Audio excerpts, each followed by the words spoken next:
जय श्री कृष्ण, जय सीताराम। हरे कृष्ण कृष्ण कृष्ण हरे हरे, हरे राम राम राम हरे हरे। ध्यान मूलम गुरुर्मूर्ति, पूजा मूलम गुरुर्पदम, मंत्र मूलम गुरुर्वाक्यम, मोक्ष मूलम गुरुर्कृपा। गुरु जो हमें इस भवसागर से पार कराकर के भगवत चरणों में पहुंचा दे, जो हमें उस परमात्मा से दिव्य संबंध स्थापित करा दे, वो गुरु। एक भौरा जो कीचड़ में पड़ा हुआ था, उसका निज स्वभाव है कि वो पुष्पग्राही होता है, लेकिन उसको नहीं पता कीचड़ में पड़ा हुआ था। उसी समय एक बगीचे में से पुष्पों का रस ग्रहण करता हुआ दूसरा भौरा विचरण करता हुआ जब उस कीचड़ के पास से होकर के निकला, तो उसने देखा कि एक भौरा कीचड़ में पड़ा हुआ है। उसने कहा कि भाई तू यहाँ क्यों पड़ा है, चल तुझे दिव्य रसास्वादन कराऊं, तुझे रस पिलाऊं। तो वो कीचड़ वाला भौरा कहता है कि नहीं नहीं, मुझे तो बस इसमें ही सुख मिल रहा है, मुझे कहीं और नहीं जाना। जब उसको समझाया कि नहीं नहीं, ये कीचड़ तेरे लिए नहीं बना है, तेरा जन्म तो उन पुष्पों का दिव्य रस पान करने के लिए हुआ है, तू वहां चल मेरे साथ। तो कीचड़ वाला भौरा कहता मैं अकेला कैसे जाऊं, मैंने कभी देखा तो है नहीं, बगीचा कहाँ है, पुष्प कहाँ है, कैसे रसास्वादन करना चाहिए। तो ये दूसरा वाला भौरा, बड़ा भौरा कहता है कि तू एक काम करना, तू कीचड़ को छोड़ और तू मेरी पीठ के ऊपर बैठ जा, मैं स्वयं तुझे वहां तक पहुंचा दूंगा। और अपनी पीठ पर बिठा करके उस कीचड़ के भौरे को बगीचे में ले गया और एक सुगंधित पुष्प के ऊपर उस कीचड़ के भौरे को बिठा दिया कि तू यहाँ बैठ और इस पुष्प का रस चख, आस्वादन कर। कीचड़ वाला भौरा बोला इसकी सुगंध तो बहुत अच्छी है, हाँ हाँ इसका रस भी बहुत अच्छा है, तू पी।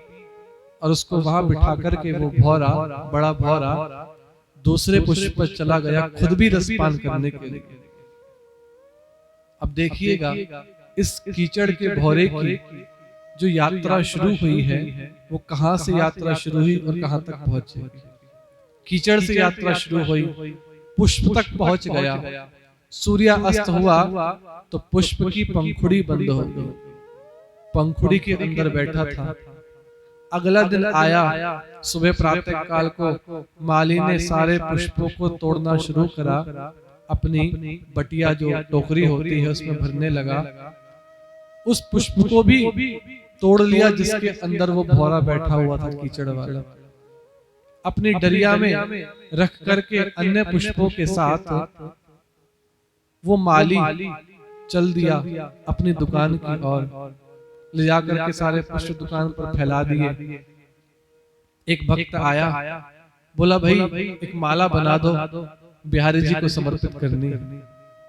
माली ने सुई धागे में पुष्पों को पिरोना शुरू करा और उस पुष्प को भी पिरो दिया जिसके अंदर भौरा बैठा था।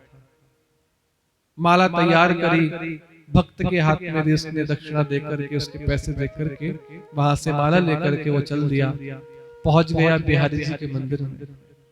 बिहारी जी के मंदिर में पहुंच करके अपना वो प्रसाद पेड़ों का और वो माला जैसे ही मंदिर के पुजारी के गोसाई के हाथ में दी, गोसाई जी ने प्रसाद तो चढ़ा दिया, वापस कर दिया और माला को ले जा करके बिहारी जी को पहना दिया। बिहारी जी को माला पहनाई और उस माला में पिरोए गए पुष्पों में से एक पुष्प के अंदर वो भौरा बैठा हुआ था। कहां से यात्रा शुरू हुई कीचड़ से, और यात्रा कहाँ आगे बढ़ रही है। भगवान बिहारी जी के वक्षस्थल पर वो माला लटक रही जिसमें वो भौरा बैठा था। सायंकाल के समय पर माला उतारी गई, उतार करके मंदिर के सेवादार उस माला को अन्य मालाओं के साथ मिलाकर के ले गए और ले जाकर के यमुना जी में फेंक दिया, प्रवाहित कर दिया।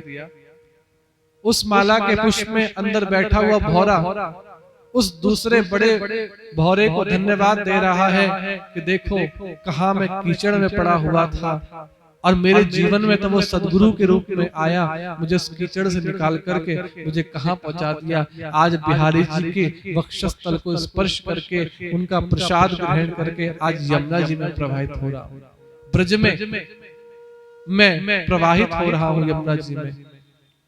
इसी प्रकार जीवन में सद्गुरु भी आते हैं जो हमें इस भवसागर रूपी, इस जगत रूपी कीचड़ से निकाल करके उस भगवान रूपी आनंद के चरणों में बिठा देते हैं और हम वहां बैठ करके भक्ति का, प्रेम का आस्वादन करते रहते हैं और अपने गुरु को धन्यवाद देते हैं। ना वो गुरु जीवन में आते और ना हमें उस कीचड़ से उठा करके यहाँ भगवान तक पहुंचाते।